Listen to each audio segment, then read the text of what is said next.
Em tempo de vírus, agora é coronavírus, mas sempre tem alguma coisa circulando pelo ar, a gente tem que saber que a nossa imunidade é a nossa principal arma para combater as doenças.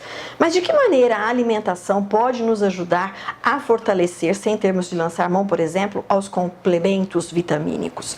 A gente trouxe essa questão para o Dr. Durval Ribas Filho, que é presidente da ABRAM, Associação Brasileira de Nutrologia.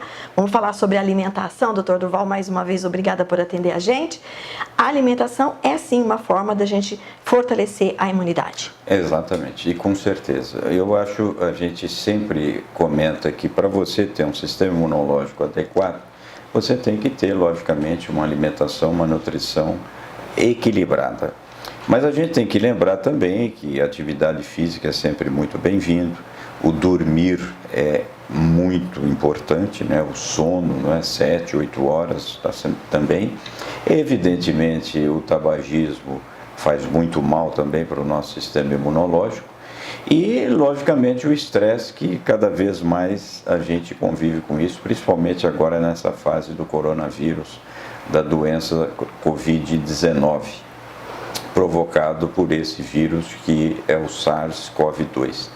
O que eu gostaria de comentar com relação a tudo isso é que na Carolina do Sul, a Universidade da Carolina do Sul, eles fizeram um trabalho maravilhoso, onde eles conseguiram fazer um indicador de alimentos que causam, entre aspas, inflamação e alimentos que lhe defendem, que são anti-inflamatórios. E dentro desse contexto, isso na Carolina do Sul, Universidade de Carolina do Sul, eles fizeram então um índex e que de certa forma, praticamente hoje toda a comunidade científica na área das ciências nutricionais aceita. Existe, portanto, alimentos que são recomendáveis por serem anti-inflamatórios e outros por terem atividade pró-inflamatória.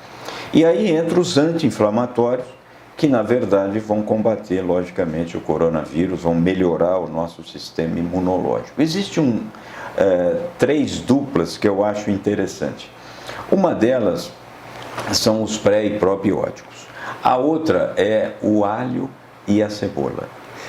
E o outro é o famoso e antigo cravo e canela. Quando se fala de pré-bióticos e probióticos, pré-bióticos nós lembramos nas fibras, aonde tem vegetais, frutas, verduras, legumes. Probióticos, os lácteos principalmente, logicamente, o iogurte. O cravo e a canela, apesar de serem especiarias, têm pouquíssimas calorias, mas principalmente a canela, ela reduz, inclusive, o índice glicêmico dos alimentos. Quando você ingere, por exemplo, um alimento como a banana, que tem um alto índice glicêmico, se você colocar a canela, diminui. Portanto, isso é muito interessante também como fortalecimento para o nosso sistema imunológico, né? Todos esses alimentos que nós estamos comentando, eles têm os chamados compostos fitoquímicos funcionais. Eles, na verdade, não só nos provêm nutrientes, mas eles têm a capacidade de nos defender contra, eventualmente, doenças crônico-degenerativas, né? Eu acho importante que as pessoas que aí estejam nos assistindo tenham essa visão, porque o cravo e a canela às vezes passa desapercebido, né? As fibras e o iogurte muitas vezes não é comum no nosso dia a dia. Eu acho que a gente tem que ficar muito atento a esses alimentos que vai nos fortalecer com certeza, não? Vale um reforço, por exemplo, doutor Durval, na questão da vitamina C, da laranja, do limão, a gente investir mais nessas frutas agora? As frutas cítricas, né, tem uma alta concentração de vitamina C.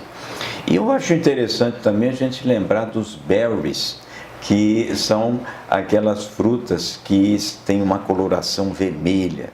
Essa coloração vermelha é um pigmento, e esse é um pigmento, ele é antioxidante, ou seja, ele tem a antocianina, que é uma substância que nos protege. Aí entra a amora, a framboesa, o mirtilo, a cereja, Esses alimentos são maravilhosos, né? A uva, e nós deveríamos ingerir isso com muito mais frequência, tá certo? Enfim, eu estou dizendo assim, que frutas, verduras e legumes, eles fazem parte dessa tabela dos chamados antioxidantes. Entra aí também o chá verde, que todos nós sabemos que é maravilhoso. E como eu comentei do alho e da cebola, o alho e a cebola, há muito tempo se sabe que tem substâncias anti-inflamatórias, bactericidas, que nos protege. E é muito importante que a gente utilize esses alimentos, porque eles vão melhorar a nossa microbiota intestinal, ou seja, aquelas bactérias boas vão se proliferar e as ruins vão diminuir. É isso que efetivamente contribui para melhorar o nosso sistema imunológico. E nessa fase nós temos que estar muito atento a isso. E aí entra o contrário. Lembra do índice alimentos pró-inflamatórios. Cuidado com os açúcares refinados, não é mesmo? E aquelas coisas todas congeladas que muita gente lança a mão, a pizza, o hambúrguer, comidas prontas, evitar esse tipo de coisa. Exato, tem um índice muito pró-inflamatório, né? Assim como também as chamadas gorduras saturadas, tá certo? E tem um dado interessante, que quando a gente fala de proteínas, a proteína animal, e lógico, principalmente a carne vermelha, ela tem uma atividade pró-inflamatória. Por isso, é sempre mais recomendável a carne branca e principalmente os peixes, e se possível de água fria, porque são eles que têm o tal do ômega 3 que nos protege e que tem atividade anti-inflamatória. Agora, nessa história de se resguardar, de não sair de casa, então a gente vai, por exemplo, ao supermercado, é possível, doutor Durval, preservar todos esses nutrientes se eu, por exemplo, picar couve e congelar, se eu lançar a mão do congelamento desses vegetais para que eles durem mais tempo? Sim, eu acho que o momento, né, é da gente fazer de tudo para você ter um foco para o prato colorido, um foco para os alimentos vegetais.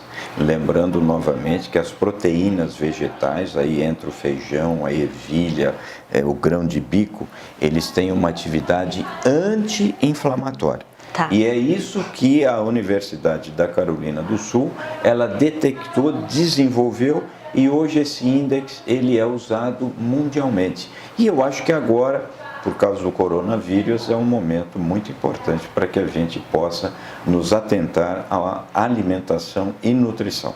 Eu acho que hoje é fundamental a gente ter esse direcionamento. E a gente pode, por exemplo, também fazer isso com relação às frutas, doutor? É possível congelar, aproveitar o nutriente que ela oferece, sem perder isso, mesmo que eu congele? Sem perder. O que faz perder é quando você corta ela. Aí sim, você pega uma maçã e corta, se você colocar ela ali ao ar livre, você vai ver que ela vai ficando um pouco preta, não é? Uma coloração mais escura, marronzada. Ali é um processo oxidativo. Agora, se você não cortou ela, evidentemente manteve lá na geladeira, sem sombra de dúvida, é um ótimo investimento para o seu sistema imunológico. Então, não tem segredo não. Vamos fazer a nossa alimentação focando em frutas, legumes, verduras, em alimentos que tenham esse poder de nos deixar mais fortes. Exato. Eu acho que é o momento de nós pararmos, refletirmos. Um bom sono é muitíssimo importante, não é? O não estresse sempre é extremamente recomendável, mas é fundamental que a gente tenha uma boa alimentação, uma boa nutrição, porque já Hipócrates dizia, faça do seu alimento o seu medicamento. Muitíssimo obrigada, doutor Durval.